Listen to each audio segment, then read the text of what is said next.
Hi friends, एक glass घेतलेला आहे, त्याच्यात पाणी टाकलेलं आहे मी, आणि एक कमळाची बी घ्यायची आणि टोकदार भाग घासायचा, प्लेन भाग घासायचा नाही.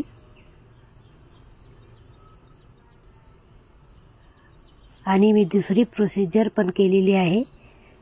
एक फरशीचा तुकडा घेऊन थोडं बीवर हलक्यानं मारलेला आहे.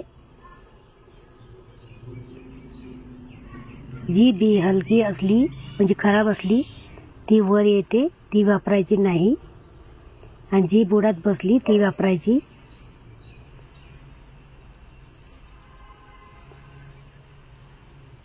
जोपर्यंत पांढरा भाग दिसत नाही तोपर्यंत घासायची, आणि पांढरा भाग दिसायला लागल्यावर टाकून द्यायची पाण्यामध्ये.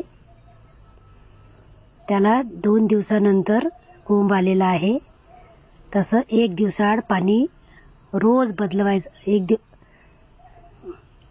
बदलवायचं.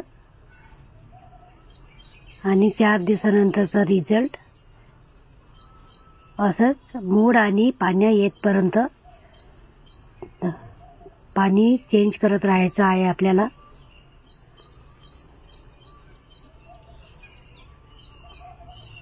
हा 8 दिवसानंतरचा रिझल्ट. थोडे मुळं आलेली आहेत आणि पानं पण आलेली आहेत.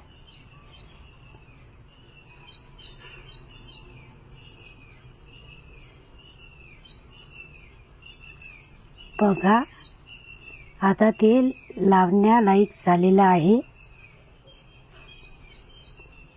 मी छोटं वाटं घेतलेलं आहे प्लास्टिकचं, त्याच्यामध्ये 1 दिवस अजून ठेवून दिलेलं आहे, आणि आता ते लावण्यासाठी तयार आहे.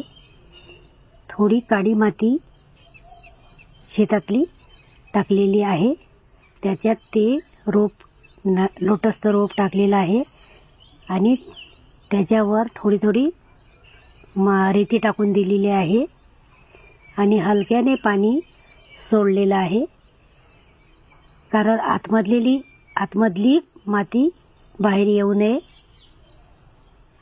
आणि थोडे ऑक्सॅलिसचे प्लांटसुद्धा टाकून दिलेले आहे डेकोरेशनसाठी, आणि फिशसुद्धा टाकलेली आहे, गप्पी फिश, डास नाही झाले पाहिजे म्हणून. आणि ही बघा, माझ्या इथलं लोटसचं प्लांट आता ठेवलेलं आहे.